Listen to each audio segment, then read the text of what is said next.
So, good evening, everyone. This is John Rollins with our S.T.R.I.V.E session for tonight. Strategies to remain informed, strategies to remain victorious, strategies to remain empowered. We're so excited to be here, and we're so grateful for those of you who have been watching the video, those of you who've been sharing your comments, your messages, you've been sharing the video. I really appreciate you. And I pray that we're giving you something that is being of value to you. It is our desire to provide information that you feel, that we feel, that will bring a sense of urgency, but a sense of fulfillment to those who are in the body of Christ, those of us who are believers. And for the last several weeks, we've been talking from the topic of pursuing wisdom. I think this is our seventh session, and we have a few more to go. We're looking at the book of Proverbs, and we're trying to bring some information to you in what I hope is a very practical way, something that you can look at and say, you know what, that really does make sense. So in the past, we talked about the last several weeks, we talked about trust and reverence in God. We talked about the second step is choose your friends wisely. Listen to some of the positive messages that you've heard repeated throughout your life. You got to know a good gift when you see one. Okay, and the key to a long, satisfying life is we talked about wanting it bad enough, being persistent, going after it and not quitting. We said if you really, really want the milk, you should buy the cow. And then last week we talked about your signature on that piece of paper makes you responsible. Well, today we're going to talk about regardless of how strong you think you are, there's always someone or something that's stronger. And I put in the description of the program, show me someone who is stronger than their habits, and I'll show you someone who is dreaming. You said, what are you saying, John? I'm saying that we are, and this is a strong term, but we are slaves to our habits. Many of the things that we do, we've done them so often, so frequent that we don't even think about them. But we react certain ways, given certain stimuli based on our habits. And for those who are not intentional, those who don't go out with the mindset of not being predictable, and I'll use that phrase, for those who are trying to make sure that you don't get down a certain path and you just follow that path to the end. But those of us who don't have that mindset, then we are being conditioned, we're responding, we are addressing life, we're living our life based on our habits. And so regardless of how strong you think you are, if your habits are not positive, those habits are going to end up circumventing your success. Okay. And when we talk about our habits, we talk about some of our emotions. There are some emotions, there are some addictions that have defeated men and women who are much stronger than us. You think about some of the people that we have called successful in their lives, people who are at the people who are at the height of what we would think would be the pinnacle of success. And those individuals were brought down because they could not control their habits. Their behaviors ended up dooming them. And so we're going to talk about there's some things that are stronger than us. And the key is if we know this information in advance, then we can be very guarded about how we behave, how we respond to situations. We can be in the middle of a situation, but we can choose to pause and to make sure that what we do does not end up derailing us, but actually helps us to get realigned, to recommit ourselves to the end goal, and we stay on track, we stay on task. All right. So what are some habits? What are some behaviors? What are some decisions that have derailed people in the past? Well, there are many of them. These are not in any particular order, but drugs. So often we idolize individuals who have excelled or excelled or succeeded in their career path. The athlete who is the star, the artist who has great talents and skills and who can mesmerize crowds. And we just look at their lives and we think, man, what would it be like to have that kind of success, to have that kind of fame, to be operating or functioning with that glory? But if we look behind the scenes, or we look now based on the documentaries that come out on the shows, the TV stations now. Many times those individuals, their success there was limited or derailed because of their habits, because of their addictions, drugs. They get used to having a pill to get them up in the morning.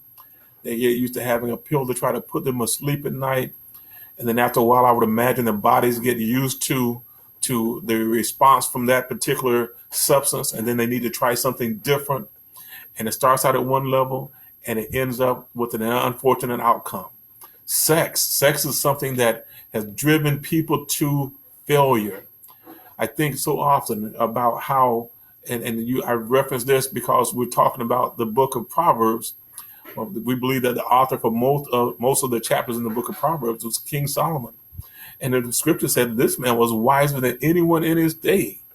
God gave him a brand of wisdom that exceeded all the wisdom of anyone who was before him, the people who he was dealing with at that time, and probably many people who come after him.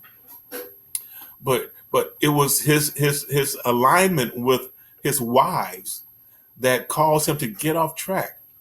And his family, I mean, David's decision caused a rift in the family, but Solomon's was when the kingdom was divided. His decisions, his habits, his actions, his behaviors.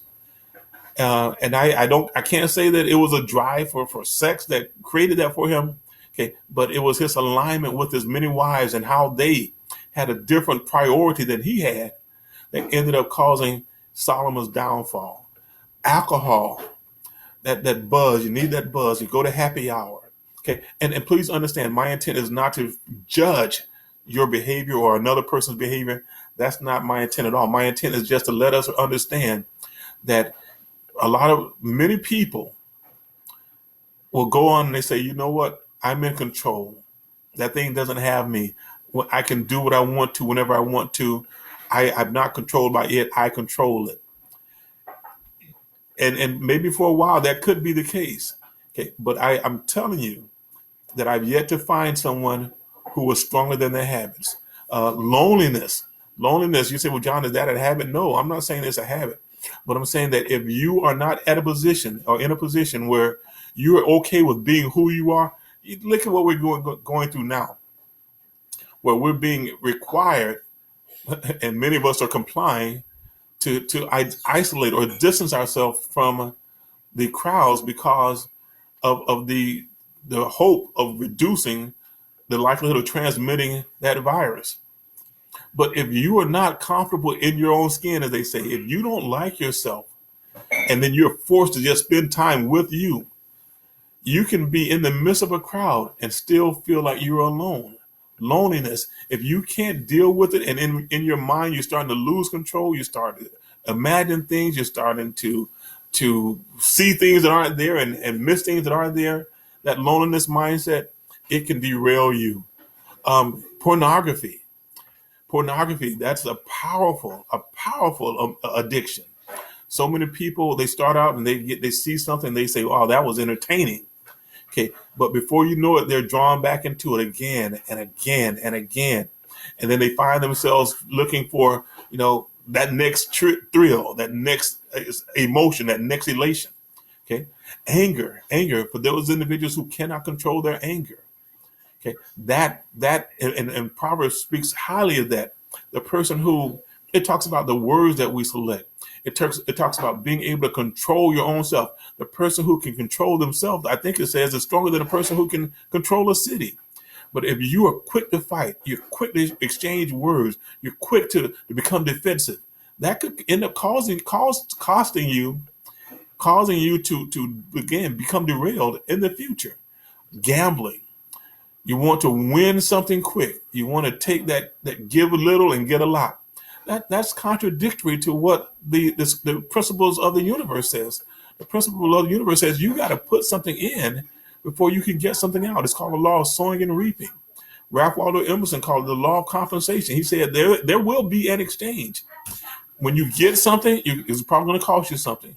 When you lose something, you should be looking to gain something of equivalent value in the past. But for those people who want to try to get something for nothing or get something quick, Uh, Again, no judging, but for those people who feel like the lottery is their solution, you have a greater chance of being struck by lightning than winning the lottery. Why would, yeah, so go out and stand up in the storm and just hold a metal pole over your head and just go ahead and take that shot because you have a greater chance of getting that outcome than you do of winning the lottery. Lying is another thing. You say, well, John, it wasn't a lie, it just withheld some of the truth. Well, any attempt to deceive, any attempt to withhold information that could be of benefit or that may be damaging to another, that's it's deceit, and that's the equivalent of lying, not telling the truth, not being completely forthright, not being completely honest. Okay, pride is a big block for so many people. And the Bible even says that the God hates a prideful look.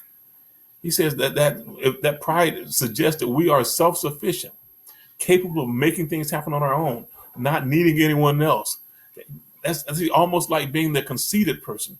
Okay, but these are things that if we don't give attention to them, if we allow them to go unchecked, they're going to cause havoc for us in our life. The desire for financial gain. I think the scripture says that it is the love of money. It is the love of money, not money, but it's the desire, the love for money, the willingness to do anything or everything to just get a bigger bank account, to have a bigger home, to have more cars, to have different clothes. There's nothing wrong with those things. Okay. But if we love those things so much that we're willing to do anything to compromise our morals to get it, it's going to create problems for us in the future. Lust, and then there's so many more. Okay. Listen to what John Maxwell said. Okay. And we're talking about our habits. We're talking about those behaviors that we use on a day-to-day basis that are going to guide or direct our path, our success or our failure. This is what he said, and this is from the 21 Irrefutable Laws of Leadership. It's law number 3, the law of process. And then what the law says is leadership develops daily, not in a day. Okay. But one of the things that Dr. Maxwell said in that law is that the secret of a person's success or the secret of their failure can be found in their daily agenda. The things they do every day are going to determine if they're going to succeed or if they're going to fail. Our habits, okay, the things that we do on a day-to-day basis, in many cases subconsciously, are going to either give us the outcomes we want or they're going to work against us. Okay, there's a quote that was attributed to Aristotle. Now, and I don't know if Aristotle was the one who came up with this quote, or I've found recently that there's a guy, his name was Will Durant. Okay, so I don't know which of them actually made the quote. Okay, but I think the quote brings a lot of merit. It says, "What we are, what we repeatedly do. We are not what we want, not what we wish, not what we desire, but we are what we repeatedly do." It goes on to say that excellence then is not an act, not a one-time thing that we do, but excellence is a habit. We are what we repeatedly do. So if we do the things that are positive, the things that are beneficial, then our lives, you will be surprised at how much our lives tend to work out for us. I say that we swim with the current as opposed to swimming against the current. Okay, so excellence is not what we do. Excellence is not an act; it's a habit. We are what we repeatedly do. All right. So this is John with the S.T.R.I.V.E session: strategies to remain informed, strategies to remain victorious, strategies to remain empowered. Okay. There is someone or something who is stronger than all of us. Okay. Now I can close it with the way that I think it will be appropriate. God, our Father in heaven. He is the ultimate power, the ultimate authority. Okay, but I do know that He has given us humanity power here on earth. Okay, and so we can choose our acts, we can choose our behaviors, we can choose our habits, and then it can help to guide us to the outcomes that we're looking for. Okay, we can be stronger by choosing the right actions, the right decisions, than those things that confront us on a day-to-day basis. Guys, this is John. I hope that I've given you something that's of value. And I close the way that I love to always close. And I've said it before, especially during the time that we're in right now. If no one has ever come to you today, if no one has come and let you know, affirmed you, told you how great you are, allow me the privilege of doing so. I want to remind you not only today, but always that you are important. All right, guys, y'all be blessed, and we'll hope to see you next week. Don't forget to tune in tomorrow for Pastor Mingo, as he also is doing some information through the S.T.R.I.V.E session 7:30. All right, y'all be blessed.